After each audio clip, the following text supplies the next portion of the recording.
What's up, guys? Welcome to another episode of Scott and Rick versus the world. What's up, Scott?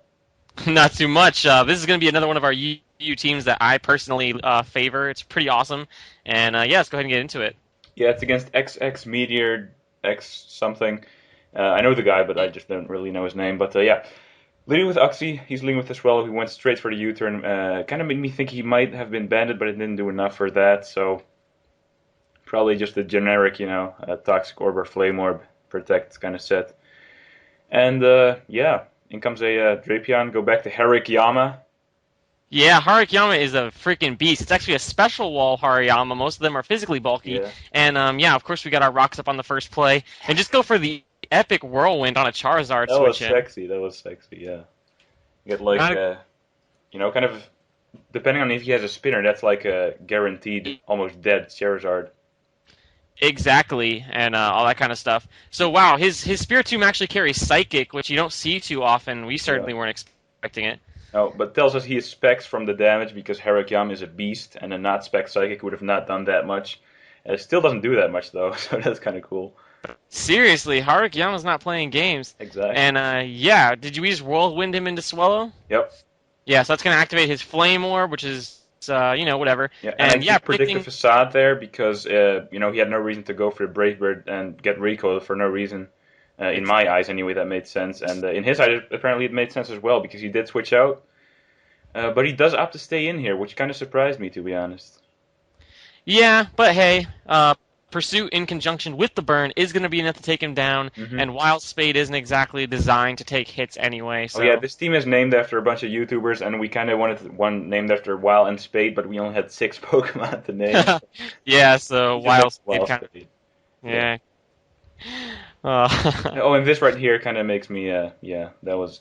I predict him to. I don't know. Like I knew he was going to predict Hariyama to come in to not go for the Night Slash, but I just thought, Earthquake, Sceptile, go. But that hurt. That was a cross poison, by the way. So Yeah, even though it is going to be his other, stab, Rick didn't expect poison to come his way at all. But luckily, Scott Tile, named after me, is going to be able to live it. yeah, And yeah, fodder out Wild bunch of Spade here. defense EVs kind of worked out there, and Yeah, we're we have a backed up Sceptile in Overgrow range for later, so that's definitely going to be still a big help.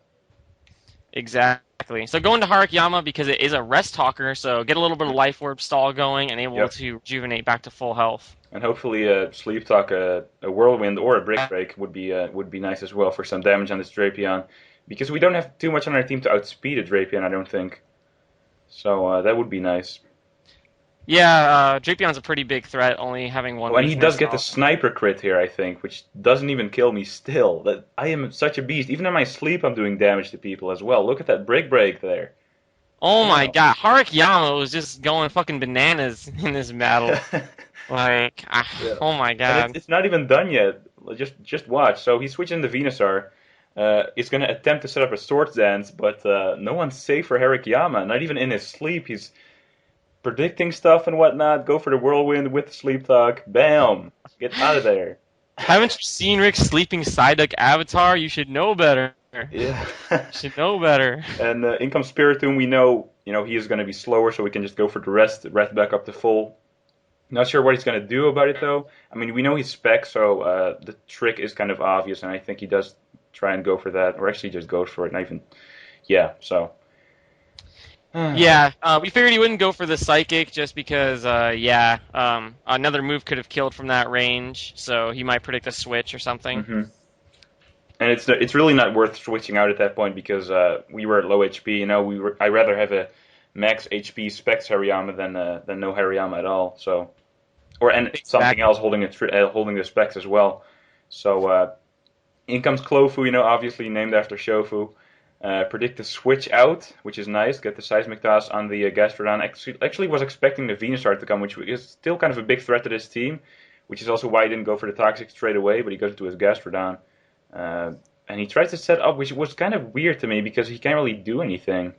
Yeah, I had no idea what his game plan was. I for sure agreed with you. I thought he would have wanted to go to Venusaur, Hmm. but apparently that is not the case. No. Scouting what kind of Clefable we were, maybe. Yeah. I don't know. Yeah, and the fact that he doesn't have a offense boosting move, I figure I can just switch into Harikiyama And if he wants to go into Venusaur, I can burn one turn of sleep here, and just go for the Whirlwind, not the Sleep Talk, because if I keep Sleep Talking and I never actually get a Whirlwind, he can just set up a Swords Dance and basically sweep our team. So I know I can take 2 hits or 1 hit after a Swords Dance, and going for the Whirlwind here is pretty safe. So that's And gonna work out. HaRIKyama's gonna take 2 freaking Yes. attacks. No problem. Or was it a +1 with a Sword Dance? Actually, I wasn't paying attention. But either way, the point is he's a special bulky HaRIKyama, and he's gonna take a physical hit from a Venusaur anyway, offensive. Nicely. And Clefable is still, or Clofu is still a safe switch in on this Spiritomb, because we knew it was Spectrum. He's probably having 3 offensive moves next to Trick, so he can't really do anything here. And I'm just going to set up Wish in case he wants to go back to Venusaur once again. That thing is really threatening in my eyes. So, and I think in a second here, I'm going to predict either just go for the Toxic, knowing he's going to stay in this time, because he did last time, or just predict the switch again, but I just do go for the Toxic, which is nice. Yeah, the Toxic is going to be great to get on this Spiritomb because we don't have a lot that just directly threatens it, but we have some stuff that can obviously wall it, including Clofu, because Clofu's a beast. Yeah, and the thing is, like, now with the Toxic, I do think I'm going to threaten him out, especially with the Wish and the Toxic. He should figure that he can't do anything. And I do predict the switch nicely in the Venusaur, get a Seismic Toss on it, some extra damage, which is helpful. And yeah, that was definitely a good prediction on Rick's part. And thank you, sir.